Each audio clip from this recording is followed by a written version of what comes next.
Can I kick us off with some football stuff then? Of course. Obviously. I can't wait for Opening this. kickoff? I can't wait for this. I'm kind of scared. That usually to be means honest. I know exactly what's coming now. When Oh, he yeah, can't wait for okay. it, that Yeah, usually we know means what that the I'm going to be subject is. Well, no, upset. I know what it is. You want to get ready? You guys want to get ready down there? It took me first. It took me Oh, this is I great. know what game I need to pull up. This is great. Oh, hold on. My mic's tweaking now. He wrote down a He bunch of stretched notes. so far he unplugged himself. All right. Here's hella notes. I think I'm good. I think. Cheesing. All right. This is. Oh, God. Last night was great. That was just great to see. And I might sound like a damn hater here. And I'm not going to lie. I kind of am. But what's the fun in not admitting something? You know what I'm saying? But let's get to it. The world saw Tua versus Herbert yesterday, huh? It's been the talk of the town, talk of the week, Manuel Acho, all this shit on Twitter, blah, blah, blah, blah, That shit was blah, funny. blah, blah. Bullshit. If you didn't watch last night and just take away, like, Tua will never be close to him, ever. There's not one thing that you can say that Tua is better than Herbert at, or one thing you could say Tua is better than Joe Burrow at. And I think that's fair to say. I'm not sure if you guys disagree. You might be disagreeing. I don't know. I'm not sure, but there is not one thing that you can say that he is better at than those two. Let's just get that out of the way. Didn't we know that prior? I mean, I've seen people like make their arguments and their cases about it. Just that's been put to bed very quickly after 4 completions in the first half. You have to try really hard not to do that. That is bad shit. Garbage. Okay.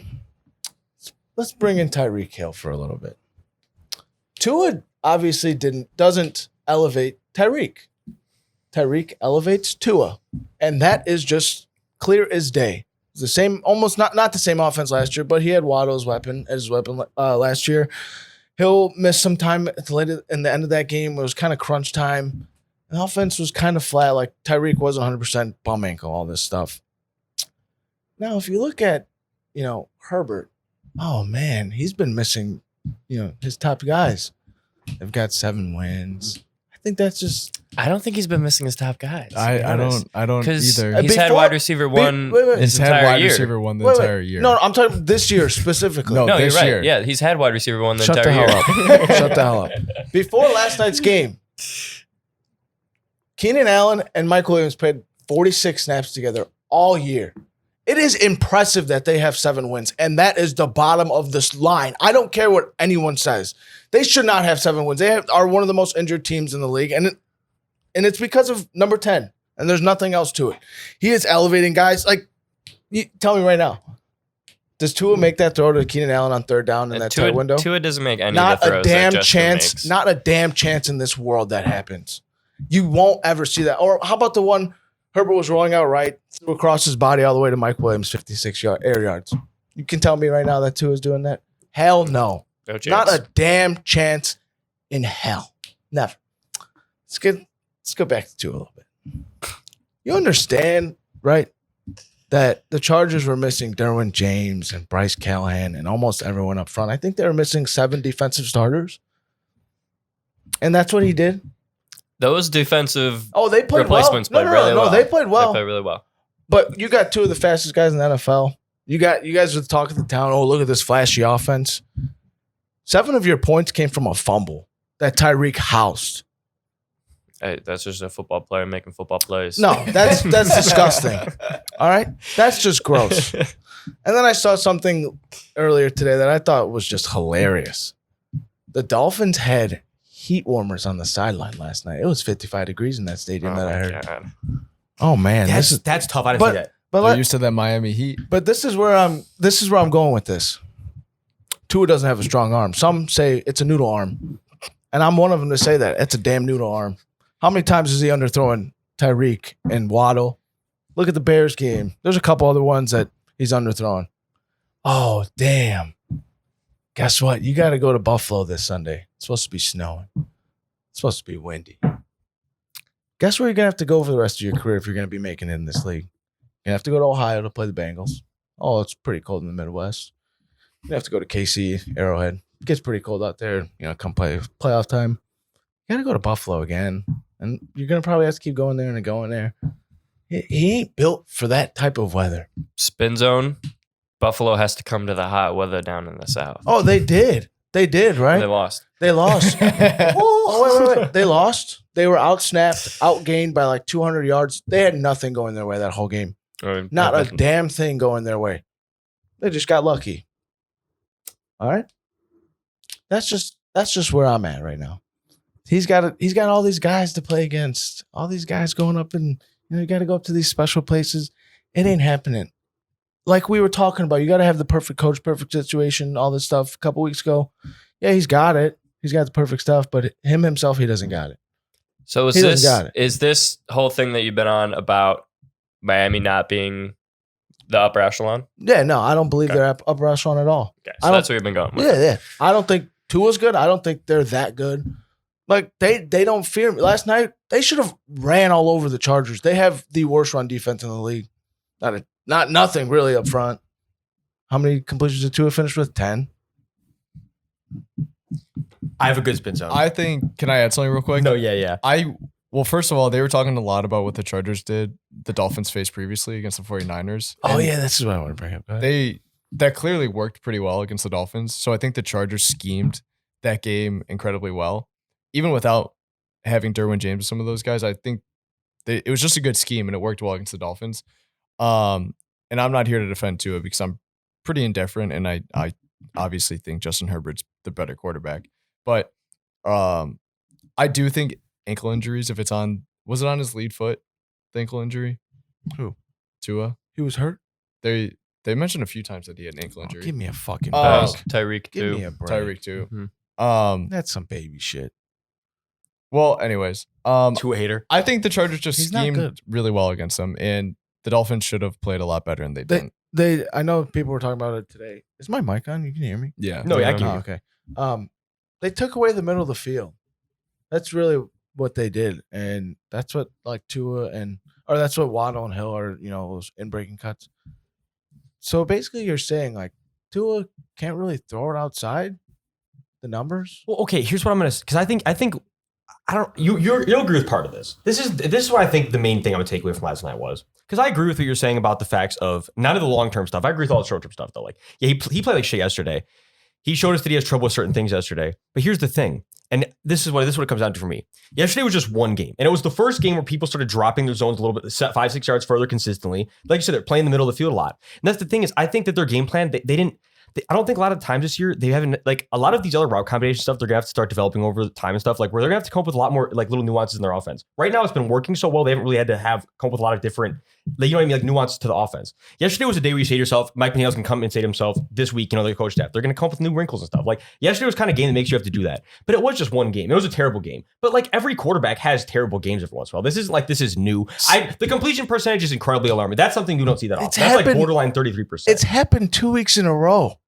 I know the Niners have a great defense, but the Niners are making everyone suck. That's the difference. Listen. 6 of his 22 passing touchdowns this year has come in one game against the Ravens. What do we? This guy. We could do that for a lot of quarterbacks. Yeah, too. yeah, we could pick like a 5 touchdown game. Oh yeah, for sure. But like, there's nothing really alarming. Like I went over the schedule last week. I think You played dog shit teams. is it fair to say that Tua was playing incredibly well, maybe like the best he'll play in the NFL, like through that span, and that maybe we're seeing like, I don't think what he showed last night is who he is. I think he's definitely better than that, obviously. Like he's not going to do that week in and week out, put up 10 completion games and stuff. But I think that he has been elevated by both Mike McDaniel and Tyreek. And we kind of saw a little bit of regression over the last 2 weeks. And then to your point too, Dobbs, I think absolutely they're going to have to come back and like scheme stuff. I think honestly, like we all like Mike McDaniel, but he got out coached last night. If they didn't have anything, if they couldn't adjust to what the defense was doing on the fly, and that's tough for a new coach anyways, because it's his first year as a head coach. He might not have been ready for that. And he's going to have to come back, I think. But here's the thing: how do you scheme? Like they're kind of held back by Tua. And most of his abilities. I feel like what I'm telling you, he was missing a lot of throws yesterday. And what does he do that's elite? Like that'll bring them to that level of like playing well. Anticipation? Oh, congrats! But guess what? What if your instinct's off? Oh, someone's gonna jump that. It's out of here. He's got really nothing in the pocket as far as mobility and, effectiveness with that, like extending plays. That's what Tyreek was eating on with Patrick. Patrick gets out of the pocket. Where's Tyreek? 60 yards downfield. Boom, touchdown. You're not seeing some of that. And then again, yesterday, I said there were 7 points scored off the fumble. And he was lucky that Michael Davis got sniped from someone up in the, top of the rafters. Because, he just walked into the touchdown, into the end zone. Like, and again, I think it's really alarming because that Chargers defense is pretty fucking bad. It was missing a lot of people yesterday. They're really bad. Like, what happens if Derwin's playing in that game? What happens if Joey Bosa's playing in the game? What if some of their interior guys are playing? Is it worse than this? Do they even have 17 points like last night? Like, it looked really bad. And I don't know. I just think I think people might have hit the button and I'm a little too early. Well, this to that point, and then I'm going to shut up about this. But I think my thing is like the Dolphins fans have kind of already crowned Tua as the franchise guy. You know what I mean? It's kind of like that. So if they take a route now where it's like Tua's not the guy, it just doesn't even feel like, I get what you're saying, but not everybody's going to be a Justin Herbert, Mahomes, Josh Allen arm. Like, I do agree with your point that they are different than him, but like if that's what it takes to win a Super Bowl, then every fucking franchise is screwed. I mean, I know you agree with it. Like I agree with what you're saying, but at the same point, it's like the Dolphins aren't just going to be able to grab a Herbert. Like, and any franchise that doesn't doesn't have the perfect quarterback, like, that's the thing, is they have to win in other ways. And to Dylan's point, like, they just didn't play good last night. He got out coached, but it was only a 6-point loss. At the end of the day, like, I agree, Tua's not going to be the guy to like win them a championship all on his shoulders. But like, I think Tua's a piece that makes this team good, and they're a good team with him. It's just like yesterday was just a terrible night. It's like if this trend continues, then I agree. We need to reevaluate. I don't think the score tells the whole story either. Well, can I be their honest? Their touchdowns were kind of. Maybe that'll go to your point too, but the Chargers should have won by a lot more than 6 points. So much. They had a 4th and goal.